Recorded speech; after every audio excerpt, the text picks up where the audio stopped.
ये 32 सेवा अपराध हैं, इनसे बचना चाहिए।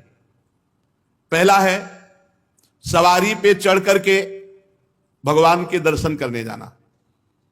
अगर आप जा भी रहे हैं तो कम से कम 100 कदम पैदल चलें, इतनी दूर वाहन खड़ा कर दो और नंगे पैर वहां से जा। खड़ाऊं या पादुका पहनकर भगवान के मंदिर में दर्शन के लिए जाना यह अपराध है। हमें तो यही प्रार्थना करनी है कि सीढ़ियों के नीचे तो उतार दो जूता चप्पल। कुछ लोग तो ऐसे हैं कि टोके ना तो जूता चप्पल पहन के ही दर्शन कर ले, इतने सुकुमार तत्व हैं।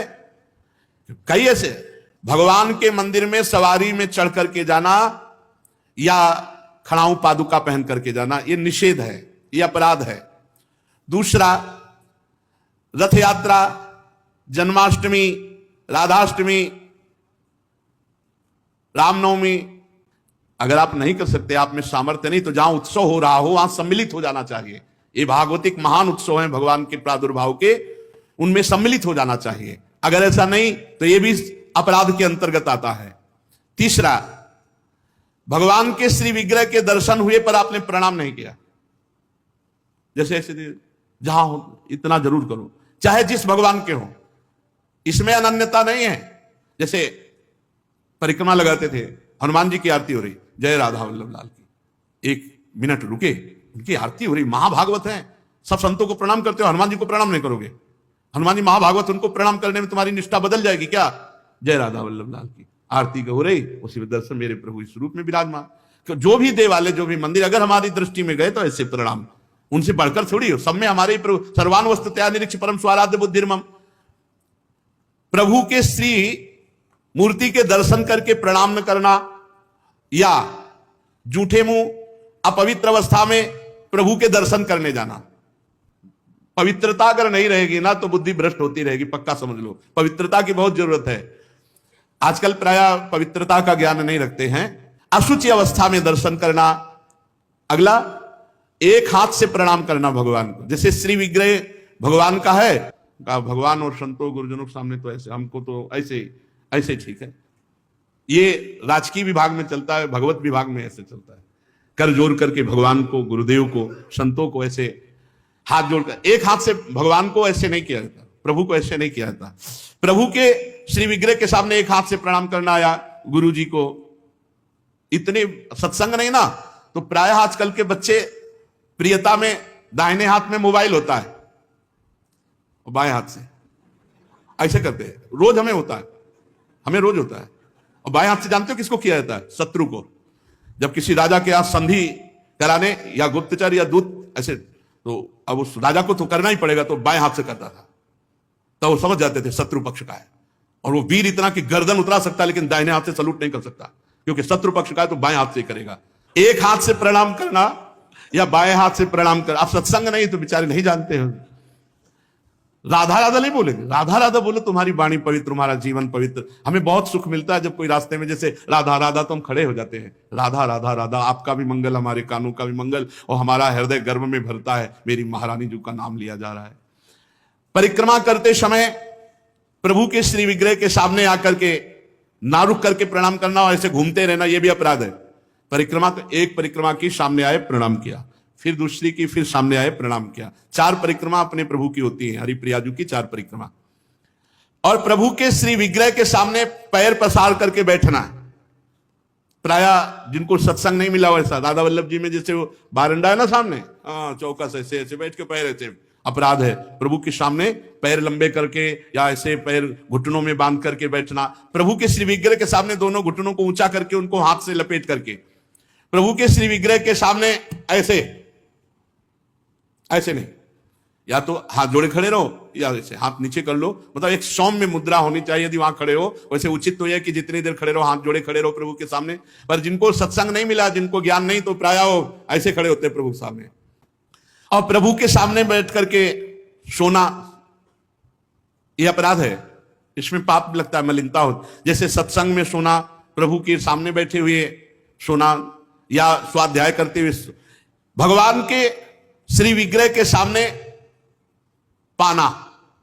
जैसे चरणामृत मिले तो साइड में होके, प्रसाद मिले तो साइड में होके, ऐसे नहीं, वहीं सामने ही, प्रभु के सामने नहीं। भगवान के श्री विग्रह के सामने झूठ बोलना, बात ही मत करो, मंदिर में बात मत करो, गलती हो जाएगी। कुछ भी अगर जरा भी झूठ निकला तो वज्र की लीक हो जाएगा, भोगना पड़ेगा। मौन रहो। जब कोई कहे हमें बात करनी, गेट के बाहर मिलो मंदिर के। अगर थोड़ी चूक भी हो जाएगी तो फिर दर्शन कर लेंगे आके, और इन्हीं के सामने झूठ बोल गए तो फिर क्या होगा। श्री भगवान के सामने जोर से बुलाना किसी को बिल्कुल नहीं। अगर वहां है तो बहुत सावधानी से बात की जाती, धीरे से बात की जाती, वो भी प्रभु संबंधी बात की जाती है। भगवान के श्री विग्रह के सामने आपस में कुशल मंगल पूछ रहा, और कैसे हो, प्रभु सामने वहां पूछ रहे और कैसे हो, अपराध बन रहा है। उनसे पूछो कैसे हो, उनसे बात करो, प्रभु से, प्रभु के पास आए सही पूछो। बिल्कुल नहीं, सीधे गए, बस आंख में आंख मिलाई, जितनी देर टिके बस आंख बंद की, फिर आंख में आंख मिलाई, नख सिख लो अंग माधुरी, उसका पान करो, चुपचाप बाहर निकल जाओ। दर्शन की एक पद्धति है, एक टाक एकदम देख रहे हैं, लेकिन देखना बाहरी लोग दर्शन नहीं करते, नहीं इधर उधर, वहां प्रभु में नहीं टिकेंगे, नेत्र प्रभु में नहीं टिकेंगे, वो इधर उधर दौड़ भाग करके निकल जाएंगे। आपस में कुशल मंगल बातचीत ये सब नहीं। और प्रभु के श्री विग्रह के सामने किसी को उपदेश करना, किसी को डांटना, किसी को दंड देना, ये सब अपराध के अंतर्गत आता है। प्रभु के श्री विग्रह के सामने किसी को पीड़ा देना, मारपीट करना, कदापि नहीं, बहुत बड़े बड़े अपराधों में। और प्रभु के श्री विग्रह के सामने किसी को आशीर्वाद देना, नहीं, ये भी नहीं। सामने विराजमान है, उन्हीं के आशीर्वाद से सबका आशीर्वाद है। ऐसा नहीं कोई प्रणाम कर रहा है माथे पे हाथ धर, ये सब व्यवहार नहीं। वहां प्रणाम कर, जो प्रणाम करे तुरंत पीठ कर लेनी चाहिए उसकी तरफ, वो प्रणाम उन्हीं को जाए। तो कभी ऐसा प्रणाम न, एकमात्र गुरुदेव। प्रभु के श्री विग्रह के सामने किसी पर अनुग्रह करना, यह अपराध है। श्री विग्रह के सामने किसी को साप देना, कठोर वचन बोलना, निष्ठुर वचन बोलना। और प्रभु के श्री विग्रह के सामने कंबल ओढ़ कर जाना, प्रभु के श्री विग्रह के सामने किसी की निंदा करना, प्रभु के श्री विग्रह के सामने किसी की स्तुति प्रणाम बिल्कुल नहीं करना, प्रभु के श्री विग्रह के सामने अश्लील भाषण बोलना, प्रभु के श्री विग्रह के सामने अधोवायु त्यागना। अच्छा, प्रभु को सामर्थ्य रहते हुए गौड़ उपचार के द्वारा भोग लगाना, जैसे अपने तो हलवा चाय चल रही सुबह, और ठाकुर जी के लिए चिरौरी रखवा दिए, बहुत ही है, टॉफी लपटी भाई उसमें प्लास्टिक में, एक कटोरी में भर के रख दी, पानी रख दी, जमाने की वही रखी, और अपना रोज सुबह शाम दोपहर सब नए नए पदार्थ पा रहे हैं। अपराध लगता है। ये मनोरंजन के लिए श्री विग्रह खरीद के मत ले जाना कोई। श्री विग्रह जाने का मतलब है पूरे के पूरे प्रभु आए हैं, सुबह से लेके शाम तक उनको खवाओ पियाओ, स्नान श्रृंगार सब। ना हो हिम्मत तो छवि खरीद ले, उनके दर्शन करो, श्री विग्रह मत ले जाओ। श्री विग्रह ले जाओ, चाहे गोपाल जी का, चाहे प्रिया प्रीतम जी का, उनकी सेवा करो ऐसे जैसे अपने बच्चे की जाती है। अपना बच्चा अगर नहीं पवाएंगे तो भूखा रहेगा, नहीं स्नान कराएंगे तो वैसे, नहीं शयन कराएंगे तो नहीं शयन करेंगे। बोले हम दर्शन के लिए छवि ले जाओ, श्री विग्रह मत ले जाओ। श्री विग्रह ले जाने का मतलब है कि अष्टयाम सेवा, कम से कम अष्टयाम सेवा में नहीं आप पहुंच पा रहे हैं, पूरी सेवाएं कर पा रहे, तो सुबह मंगला और श्रृंगार और भोग लगा दिया, जाओ। फिर शाम के आए तो आरती कर दी, फिर भोग लगाया, दूध पिलाया, शयन कराया, इतना तो होना ही चाहिए। अब आप तो खाते हैं अच्छे अच्छे पदार्थ, तो ठाकुर जी के आगे प्लास्टिक में लपटी हुई टॉफी रख दी या चिरौरी रख दी।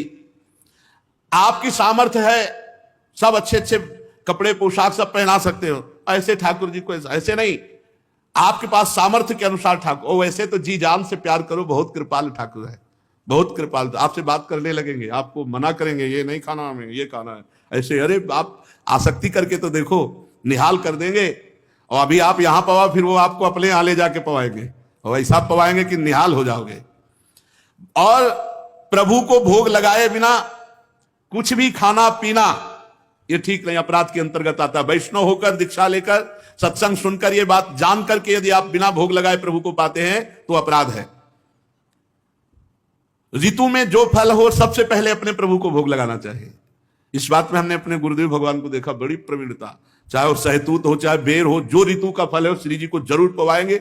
और पवाने का पहला कि आप चख के देखेंगे, बेर या जो भी पहला चख के देखेंगे, अगर अनुकूल है तो हाथ धोया, आचमन किया, फिर श्री जी को दूसरे फल। नहीं तो ऐसे भोग नहीं लगाते, पहले जैसे कुछ भी बनेगा तो पहले स्वयं चखेंगे फिर भोग लगाएंगे। और ये बाहर नहीं चलेगा, बाहर तो कहते झूठा कर दिया प्रभु को, क्या पवाओगे। लेकिन अपने यहां अपने भाव हैं, भावोत्सवेन भजताम रस कामधेनुम। और किसी फल आदि का अच्छा भाग अपने लिए रख दिया, और जो स्वाद रहित है वो प्रभु के लिए भोग लगाने के लिए, ऐसा ना करें। और प्रभु के श्री विग्रह के सामने पीठ देकर खड़े होना या पीठ देकर बैठना, जैसे पीछे प्रभु है ऐसे बैठना नहीं, इससे अपराध लगता है। गुरुदेव की अभ्यर्थना ना करना, गुरुदेव से कुशल प्रश्न ना करना, गुरुदेव की स्तुति ना करना, यह अपराध है। अपने मुख से अपनी प्रशंसा करना यह अपराध है। किसी भी देवता की निंदा करना यह अपराध है। भगवत मार्ग में अपने आराध्य देव के सिवा अन्य कोई आश्रय, अन्य कोई बल, अन्य कोई आशा, ये सब कलंक के समान है। यदि हम अन्य आस भरोस अवलंबन छोड़ पाए तो हमें कुछ नहीं करना भगवत प्राप्ति के लिए।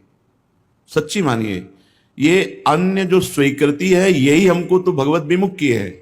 नहीं, हमारा स्वरूप ही भगवत स्वरूप है। ये पांच भौतिक हमारा स्वरूप थोड़ी है, ये अंतःकरण हमारा स्वरूप थोड़ी है, ये स्वभाव हमारा नहीं है, ये प्रकृति का है। यही अन्य आश्रय हमें भय प्रदान करता है। जब तक भय है तब तक न शुद्ध भक्ति है और न शुद्ध ज्ञान है। ज्ञान हो जाने पर एक ब्रह्म के सिवा कुछ है नहीं तो किससे भय? भक्ति हो जाने पर अपने प्रभु के सिवा कोई है नहीं तो किससे भय? प्रहलाद जी ने नरसिंह भगवान से किंचन मात्र भी कोई भय नहीं माना। सब भयभीत थे, पर प्रहलाद जी नहीं। अपने प्रीतम से क्या भय, चाहे वो सौम्य रूप में हो या घोर रूप में हो या भयावह रूप में हो, है तो मेरे प्रीतम, फिर भय कैसा? तो हमें जो भय, शोक, चिंता, अपने कल्याण की फिक्र, इसका मतलब है अभी भागवतिक बल जागृत नहीं हुआ। अन्य कोई बल है, अन्य कोई आश्रय है, अन्य कोई, अन्य में ये शरीर भी है, अन्य में शरीर की क्रियाएं भी हैं, अन्य में अंतःकरण है, अंतःकरण के संकल्प, निश्चय, चिंतन, स्वीकृति आदि, अन्य में स्वभाव भी है। ये मेरा नहीं है, मेरे तो सिर्फ प्रभु हैं और जो मेरा स्वरूप है वो प्रभुमय ही है। ये बात समझ में आ जाए तो बिल्कुल विश्राम है, अभी विश्राम है। भगवत प्राप्ति के लिए जो क्रियाओं का आदेश दिया गया है शास्त्रों में, वो निष्क्रिय आप हैं ये अनुभव करने के लिए, ना कि क्रियाओं से भगवत प्राप्ति होती है। आपका स्वरूप निष्क्रिय है, आप निरंजन है, माया रहित है, यही अनुभव कराने के लिए सत्क्रियाएं की जाती हैं, क्योंकि सत्क्रिया निर्मलता प्रदान करती है। जहां अंतःकरण निर्मल हुआ, शांत हुआ, वहीं अपने स्वरूप का अनुभव होने लगता है। इसलिए अन्य बल तो छोड़ दीजिए। बस ये समझना है, अन्य बल का मतलब किसी व्यक्ति, वस्तु, स्थान का नहीं, शरीर का भी नहीं, अपनी क्रियाओं का भी नहीं, अपनी सोच का भी नहीं। ये बात अगर समझ में आ रही हो तो बहुत शुद्ध शरणागति अभी हो जाए। हमारी क्रियाओं का क्या बल? कभी सत्क्रिया होती, कभी असत क्रिया। हमारे अंतःकरण की सोच का क्या बल? कभी सत सोच होती, कभी असत। हमारे स्वभाव का क्या? कभी सौम्य, कभी क्रूर, कभी उदारता, कभी कंजूसता। इसका क्या? हमें अपने प्रियाजू के स्वभाव, प्रियाजू के प्रभाव, प्रियाजू का बल, प्रियाजू का आश्रय, बस। फिर देख लो आप कैसा आनंद आता है। अभी ऊपर हम साधकों से कह रहे थे, प्रभु दिमाग को पकड़ लेते हैं, प्रभु अंतःकरण पर अधिकार कर लेते हैं, अपना अस्तित्व ही खत्म।